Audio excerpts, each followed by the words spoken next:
안녕하세요. 2025년 치과보험 청구 강의를 시작하도록 하겠습니다. 저는 반듯한 치과보험 청구를 지향하는 반드시라고 합니다.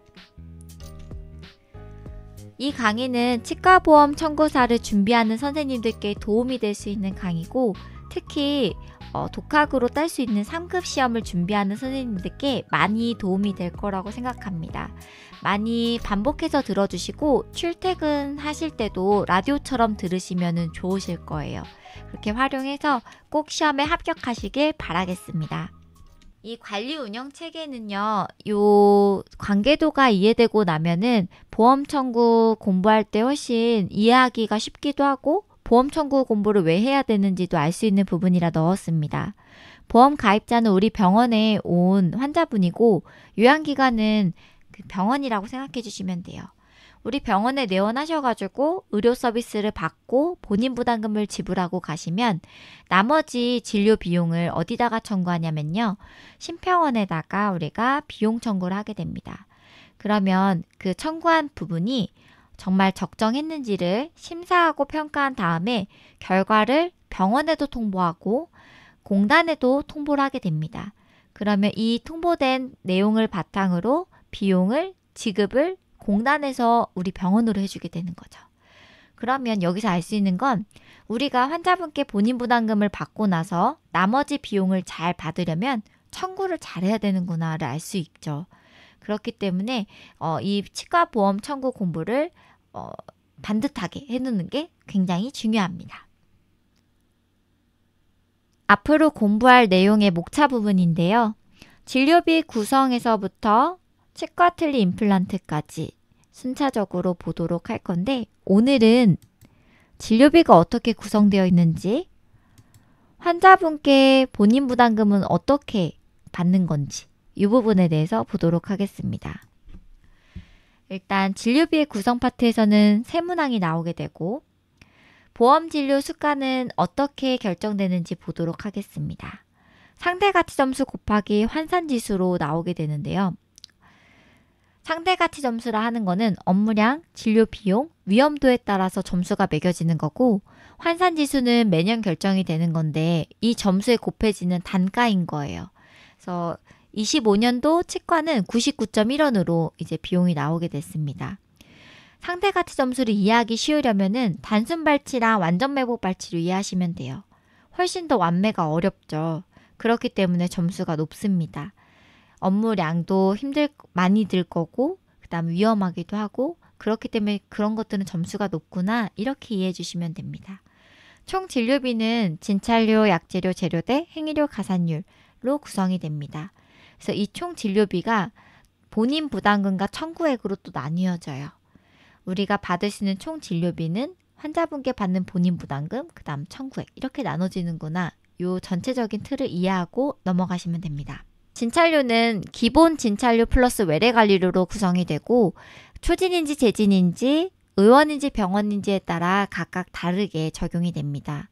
행위료는 이제 진료 행위라고 생각하시면 돼요. 충전이나 발치 같은 행위를 말하고, 약재료는 리도카인이나 린코신주 이런 약재들을 말합니다. 재료대는 나이타이파일, 봉합사버 같은 이제 진료 행위에 사용되는 치료 재료를 말하게 됩니다.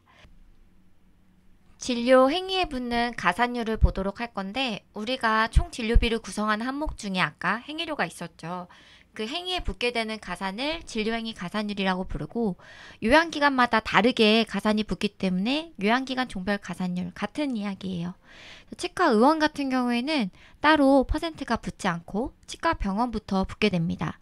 사실 치과 의원도 이게 붙었었어요. 근데 이게 축소가 되면서 줄어든 만큼 상대가치 점수가 다 전체적으로 올라가게 변동이 됐습니다. 그래서 치과 병원까지 외워주시면 되는데요. 5%, 2%, 5위 이렇게 외워주세요. 5위를 이렇게 딱 머릿속에 떠올리면서 기억하시면 좋을 것 같아요. 그 다음에 종합병원, 상급 종합병원을 따로 외우지 마시고 어떻게 외워주시냐면, 종합병원으로 올라갈 때 그 5% 퍼센트가 붙게 되고, 상급종합병원은 또 플러스 5가 되고요. 의료급여 같은 경우에는 5위를 외운 다음에 여기서 3이 붙게 되고, 또 3이 붙게 되죠. 이렇게 기억해 주시면 좀 더 이제 시험을 볼 때 기억할 수 있을 것 같습니다. 진료행위 가산율 미적용되는 부분은요, 치과 의원을 제외한 이제 그 행위 가산율이 붙는 병원에도 이제 미적용되는 항목들이 있다, 이렇게 기억하시면 되고, 의약품 관리료, 재료대, 약재료, 검체, 영상 검사 행위 같은 경우에는 따로 가산이 붙지가 않습니다. 가산 항목들을 보도록 하겠습니다. 공휴일 진료 같은 경우에는 법정 공휴일로 지정되어 있는 그 공휴일들을 말하고요. 기본 진찰료의 30% 가산이 붙게 됩니다. 그리고 응급일 경우에는 50%씩 가산이 붙게 되는데 치과에서는 거의 해당 사항이 없다라고 봐주시면 돼요. 야간 진료는 이제 평일 6시 이후부터 오시게 되면 이제 야간 진료 비용이 붙게 되잖아요. 그리고 토요일 같은 경우에는 1시 이후부터 다음날 9시, 오전 9시까지입니다. 근데 토요일 날 의원 같은 경우는 몇 시에 오셔도 다 이 가산이 붙게 되는 거 알고 계시죠? 병원 같은 경우에는 이렇게 토요일 날 시간이 정해져 있는 건데 의원급은 언제 오셔도 가산이 다 붙습니다. 기본 진찰료의 30% 가산이 붙게 된다는 거 기억해 주시면 좋겠고, 초진 및 재진 진찰료의 30% 가산이 붙게 되고, 6세 미만의 소아알 같은 경우에는 저녁 8시부터 다음날 7시까지니까 거의 적용받을 시간이 없긴 한 것 같아요. 그치만 6세 미만 소아가 왔을 때 기본 진찰료 200% 가산이 붙게 됩니다. 야간 토요일 공휴일 수술 가산이 또 붙게 되는데 구강 아가면 수술이라든지 치주 질환 수술에 30% 가산이 붙게 되는데 여기에는 유치발치나 큐렛도 들어가기 때문에 만약에 토요일 날 유치발치하러 온 아기가 있다 그러면 가산이 붙게 되니까 비용이 생각보다 많이 나온다는 거. 연령에 따른 가산은 이 표는 꼭 다 외워주시면 좋겠습니다. 그래서 1세 미만 같은 경우에는 진찰료의 초진료의 26.45, 재진료의 16.67, 앞에서 봤던 상대가치 점수가 더 더해진다라고 봐주시면 되고요. 1세 미만은 되게 어렵겠죠. 그래서 조금 더 그 가산이 더 붙습니다. 1세 이상부터 6세 미만 같은 경우는 조금 더 쉬워지겠죠. 그래서 초진료, 재진료에 10중 89, 686 이렇게 외우거든요. 그래서 그렇게 외워주시면 좋겠고, 그 다음에 마취하기가 당연히 어렵겠죠. 6세 미만 어린이들. 그래서 30% 가산이 붙는구나. 그리고 또 마취료 가산 붙는 거 밑에 보면 70세 이상 나이가 많으신 분들은 마취에 대한 위험도가 높기 때문에 어렵고 위험한 사람들 마취에는 가산이 붙는구나 기억해 주시면 좋겠습니다. 6세 미만 어린이들 행동 조절이 어렵잖아요. 그래서 방사선 촬영할 때도 막 움직이고 어려우니까 방사선 촬영에 가산을 주는구나 기억하시면 되겠고, 치근단 파노라마 같은 경우는 15%, CT 같은 경우 20% 가산이 붙는다 이렇게 기억해 주시면 되겠습니다. 그리고 8세 미만의 전체 어린이들, 아직 초등학교 가기 전 어린이들은 이런 행위들이 다 어렵구나 기억해 주시면 되겠는데요. 요 지금 열거되어 있는 행위들에 30% 가산이 붙습니다. 묶어서 이렇게 기억하시면 좋을 것 같은데요.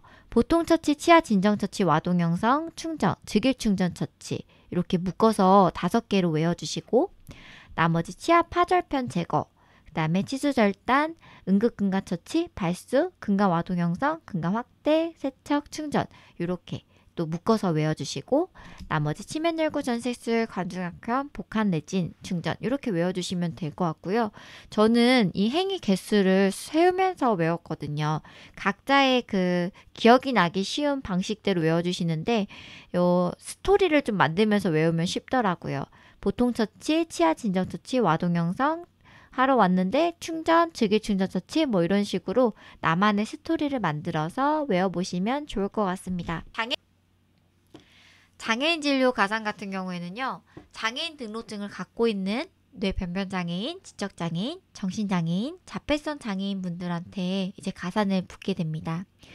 기본 진찰료에도 가산이 붙게 되고, 처치 수술료 해당 항목의 300% 가산이라서 가산이 엄청 크게 붙거든요. 그리고 항목도 확대가 되면서 대부분의 치과 항목에 지금 가산이 붙어가지고 이 확인을 꼭 잘 해주셔서 가산을 놓치지 말게 해주세요. 300% 가산이 진짜 크거든요. 그래서 이 부분도 같이 기억을 해주시면 좋겠습니다.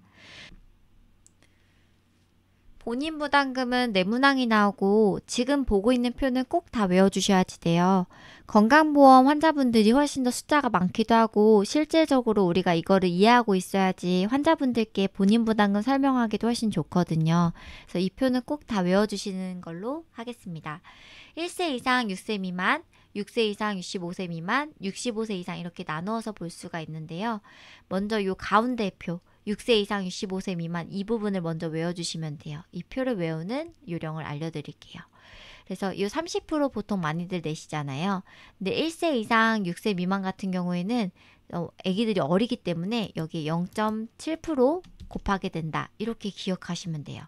30%에 0.7 하게 되면 21% 비용을 내게 되고 치과병원 같은 경우에는 30, 40 우리가 이렇게 외운 다음에 40%에 0.7을 곱하게 되면 28% 비용을 내고 가는구나 이렇게 기억하시면 됩니다. 그리고 이제 치과 병원 같은 경우에는 65세 이상이신 분들도 똑같이 40% 내게 되거든요. 근데 치과 의원 같은 경우에는 이 총 진료비에 따라서 내는 환자분들 본인 부담금이 달라지게 됩니다. 총 진료비가 15,000원 이하일 경우에는 1,500원 비용을 내게 돼요. 그러니까는 11,000원이던 14,500원이던 1,500원을 내고 가시는 거예요. 환자분들은. 네, 15,000원이 초과되고 20,000원 이하일 경우에는 10%를 내게 됩니다. 그러면 예를 들어 17,000원 비용이 나왔다. 그러면 1,700원을 내고 가시겠죠.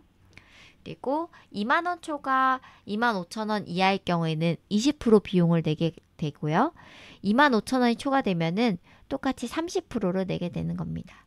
그래서 65세 이상이신 분들이 진료를 많이 받고 가면은 30% 비용을 부담하게 되는데 가끔씩 1,500원이 나오거나 뭐 1,800원 이렇게 비용이 나올 때가 있어서 이게 어떻게 나오는 건지 좀 궁금하셨던 적 있을 거예요. 이렇게 본인 부담금이 산정이 되기 때문입니다. 그리고 임산부 같은 경우에는요, 우리가 기준점이 되는 30%, 40% 먼저 외웠잖아요. 여기서 마이너스 20% 해주시면 돼요. 치과 의원은 10%만 본인 부담금 내시고, 치과 병원은 20% 내게 됩니다. 조사나 저체중아 같은 경우에는 요즘에 생각보다 많거든요. 이 출생일로부터 5년이 되는 날까지 외래진료에 5%만 내고 있기 때문에 예를 들어서 어떤 경우가 문제냐면 이렇게 형제들이 왔을 때가 문제예요. 조사나 저체중아로 태어난 아기가 있을 수 있고 정상으로 태어난 아기가 있을 수 있잖아요.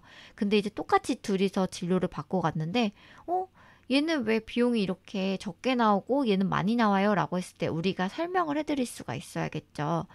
이 친구는 좀 조사나 저체중아로 나와서 외래진료비가 본인 부담금이 5%로 계속 이제 적용이 됩니다. 라고 설명해 주실 수 있기 때문에 이런 부분들을 좀 숙지해 두시면은 환자분들이 본인 부담금 내실 때 좀 생길 수 있는 민원에 대처할 수가 있습니다. 의료급여 본인 부담금 파트는 요 시험에 많이 나오는 부분이기 때문에 이 부분은 꼭 잘 숙지해 주시면 좋겠고요.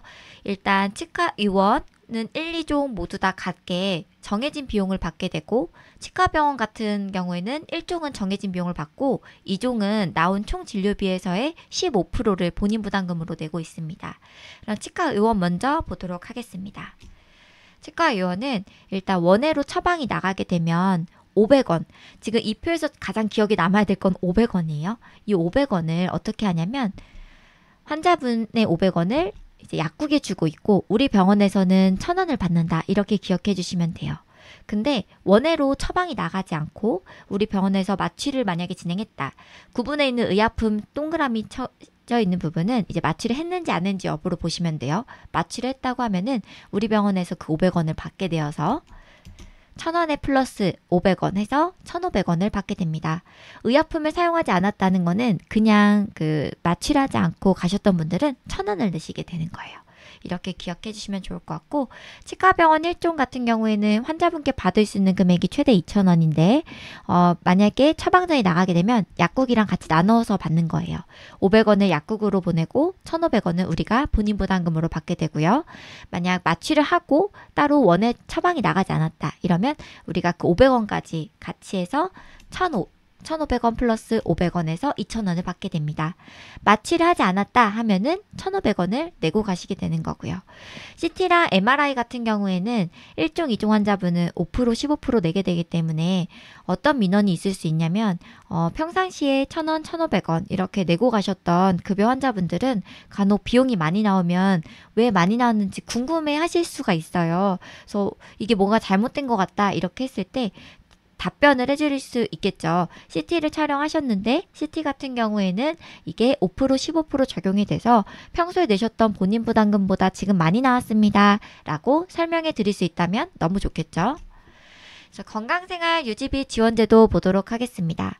의료급여 1종 수급권자분들에는요, 매월 6,000원씩 사이버 계좌가 지급이 돼요. 그래서 이 잔액이 남아있는 경우에는 잔액에서 먼저 선차감을 하는 것이 원칙이고요. 이 6,000원을 다 쓰고 잔액이 없을 경우에는 환자분이 직접 납부를 하시게 되는 거예요. 잔액이 남아있으면 이거를 가상계좌에다가 누적했다가 다음에 현금 지급한다. 이건 어떤 의미냐면 한 번도 병원에 가지 않으신 분이 있어요. 그러면 매월 6,000원씩 비용이 적립이 되면 72,000원 1년에 적립이 되어 있다 하면요. 내년에 그거를 현금으로 지급한다. 이 얘기예요. 의료급여 환자분들은 오신 날짜에 승인 작업을 그 당일날 하는 것이 의무로 되어 있고 진료 확인 번호가 기재가 되어 있어야지 우리가 청구했을 때 따로 그 삭감이 되지 않습니다.